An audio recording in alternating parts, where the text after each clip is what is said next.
जय हिंद। राम राम, सत श्रीकाल। एक बार फिर से स्वागत है आपका मेरे यूट्यूब चैनल पर। 6 दिन बचे हैं ओलंपिक्स के लिए। अगर भारतीय समय अनुसार बात करी जाए तो 26 जुलाई रात को 11 बजे इसकी ओपनिंग सेरेमनी होगी। ओपनिंग सेरेमनी के अंदर भारत का तिरंगा जो लहराएंगे, जो लेकर उसे होस्ट करेंगे, वो हैं महिलाओं की तरफ से पीवी संधू, जो कि पहली भारतीय महिला एथलीट हैं जिन्होंने कि ओलंपिक्स के अंदर रजत पदक जीता था, और पहली भारतीय हैं जिन्होंने 2 ओलंपिक्स में पदक जीते हैं। और पुरुषों की तरफ से इसे होस्ट करेंगे शरत कमल, जो कि 2 बार के कॉमनवेल्थ मेडलिस्ट हैं और बहुत ही अच्छी परफॉर्मेंस अभी टेनिस में दे रहे हैं। आज हम बात करेंगे कि इस ओलंपिक्स में हमारे कितने मेडल आ सकते हैं उनकी प्रेडिक्शन में। तो सबसे पहले हम बात करते हैं नीरज चोपड़ा के बारे में, जो कि जैवलिन थ्रो के अंदर अपनी प्रतिभागिता देंगे, और उनकी कुछ अचीवमेंट्स और कुछ चैलेंजेस के बारे में मैं आज बात करूंगा। उनके अचीवमेंट्स हैं 2020 का Tokyo Olympic gold medal, current world champion है वो, एशियन गेम्स गोल्ड मेडलिस्ट हैं, कॉमनवेल्थ गोल्ड मेडलिस्ट हैं, डायमंड लीग ट्रॉफी उन्होंने उठाई है, और वर्ल्ड चैंपियनशिप गोल्ड मेडलिस्ट हैं।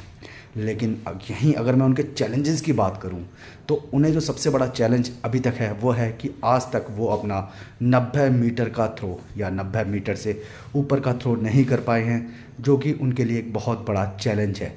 दूसरे एथलीट्स जिनके बारे में बात करूंगा वो हैं सात्विक साईराम रेड्डी एंड चिराग शेट्टी की जोड़ी, जो कि बैडमिंटन में अपना पार्टिसिपेशन देगी। इस समय ये जोड़ी विश्व की नंबर 1 जोड़ी है। इन्होंने रिसेंटली फ्रेंच ओपन और थाईलैंड ओपन जीता है। अगर इनके चैलेंजेस की बात करूं तो सात्विक साईराज रेड्डी, जो अभी अभी शोल्डर इंजरी से बाहर आए हैं, उन्होंने कितना रिकवर किया है यह इस बात के ऊपर भी डिपेंड करेगा कि उनकी जोड़ी इस ओलंपिक्स में किस तरीके का परफॉर्मेंस देगी।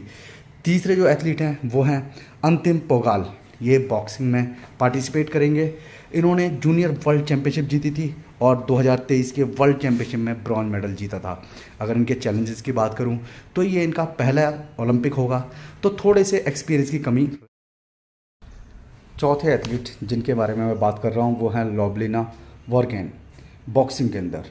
इनके अचीवमेंट्स की अगर बात करी जाए तो इन्होंने टोक्यो ओलंपिक में ब्रॉन्ज मेडल जीता था, जो कि था 69 केजी में, और 2023 वर्ल्ड चैंपियनशिप के अंदर इन्होंने गोल्ड मेडल जीता, जो कि 75 केजी वेट में था।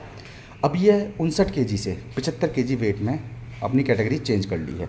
इनके सामने जो चैलेंजेस रहेगा, क्योंकि इन्होंने अभी रिसेंटली अपनी कैटेगरी चेंज करी है, तो ये अपने ग्रुप के अंदर काफ़ी अच्छा कंपटीशन देंगी, और इनके ऊपर एक जो प्रेशर रहेगा कि जो कि पीवी संधू पहली भारतीय एथलीट हैं जिन्होंने 2 पदक जीते हैं ओलंपिक्स के अंदर, उसको तोड़ने का। 5वीं एथलीट जिनके बारे में हम बात कर रहे हैं वो हैं पीवी संधू, बैडमिंटन। ये पहली भारतीय महिला बैडमिंटन एथलीट हैं जिन्होंने सिल्वर मेडल जीता था 2016 ओलंपिक के अंदर, और पहली भारतीय एथलीट हैं जिन्होंने 2 पदक जीते हैं ओलंपिक्स के अंदर। अगर इनके चैलेंजेस की बात करूं तो इनकी जो अभी करंट फॉर्म है वो थोड़ी सी ख़राब चल रही है।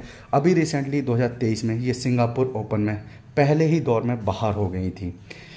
ये अब अपने परफॉर्मेंस को और ज़्यादा सुधारने की कोशिश करेंगी, और हम उम्मीद करते हैं कि ये तीसरा पदक ओलंपिक्स में हमारे लिए लाएंगी। छठी जो एथलीट है वो हैं मीराबाई चानू, रेसलिंग के अंदर। इनके अचीवमेंट्स की अगर बात की जाए तो इन्होंने टोक्यो ओलंपिक 2020 में रजत पदक जीता था, साथ ही साथ इन्होंने वर्ल्ड चैंपियनशिप 2017 के अंदर स्वर्ण पदक जीता था। अगर इनके चैलेंजेस की बात की जाए तो इनके सामने चैलेंजेस है कि ये अपने ग्रुप की सबसे एक्सपीरियंस्ड प्लेयर हैं, और इन्होंने रिसेंटली अभी हिप, थाई और रिस्ट की सर्जरी कराई है। क्योंकि इस उम्र के अंदर सर्जरी करा के आप कितना रिकवर करती हैं और कितनी जल्दी रिकवर करती हैं, यह चैलेंज इनके सामने रहेगा। 7वें एथलीट जिनके बारे में हम बात करेंगे वो हैं निखत जरीन। ये बॉक्सिंग के अंदर इन्होंने पेरिस ओलंपिक के लिए क्वालिफाई किया है। अगर इनके अचीवमेंट्स की मैं बात करूं तो ये 2 टाइम की वर्ल्ड चैंपियन हैं, और 2022 से लेके अब तक केवल 2 ही बाउट हारी हैं।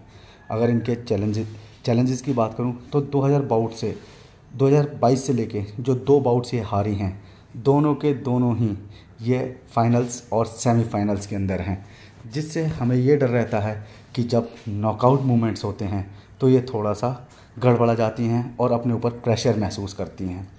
8वें एथलीट जिनके हम बारे में बात करेंगे वो है मन्नू बकर। ये शूटिंग के अंदर अपना परचम लहराएंगे, जो कि 10 metre air pistol 25 metre air pistol में पार्टिसिपेट करेंगी। इनके अचीवमेंट्स की बात करें तो ये 2023 वर्ल्ड चैम्पियनशिप गोल्ड मेडलिस्ट हैं। She is the most successful athlete in Olympic sector in trials. जो इस बार ओलंपिक सेक्टर के ट्रायल्स हुए थे उसमें सबसे ज़्यादा सक्सेसफुल एथलीट रही थी।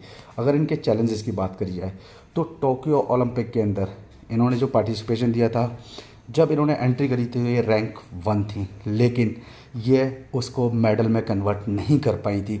तो उसका भी प्रेशर कहीं ना कहीं इनके ऊपर देखने को मिलेगा, लेकिन हम उम्मीद करेंगे कि यह उस प्रेशर को भूलकर इस बार पदक तालिका में पहले स्थान पर आएँ। 9वें एथलीट्स जिनके बारे में हम बात करेंगे वो हैं अमन शेरावत, जो कि रेसलिंग में अपनी प्रतिभागिता करेंगे। इनके अचीवमेंट्स की बात करी जाए तो 2022 में इन्होंने वर्ल्ड अंडर 23 चैम्पियनशिप जीती थी। 2023 में एशियन चैम्पियनशिप के अंदर गोल्ड मेडल जीता था।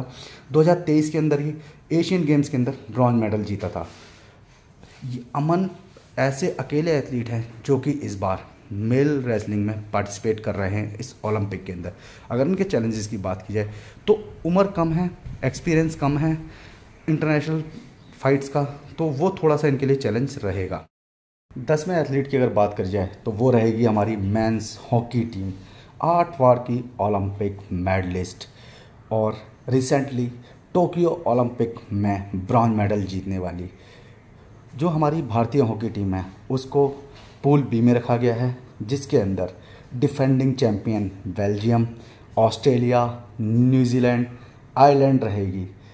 अगर इनके चैलेंजेस की बात की जाए तो अभी रिसेंटली हुए FIH प्रो लीग के अंदर इन्होंने 7वें नंबर पर अपना रैंक ख़त्म किया था।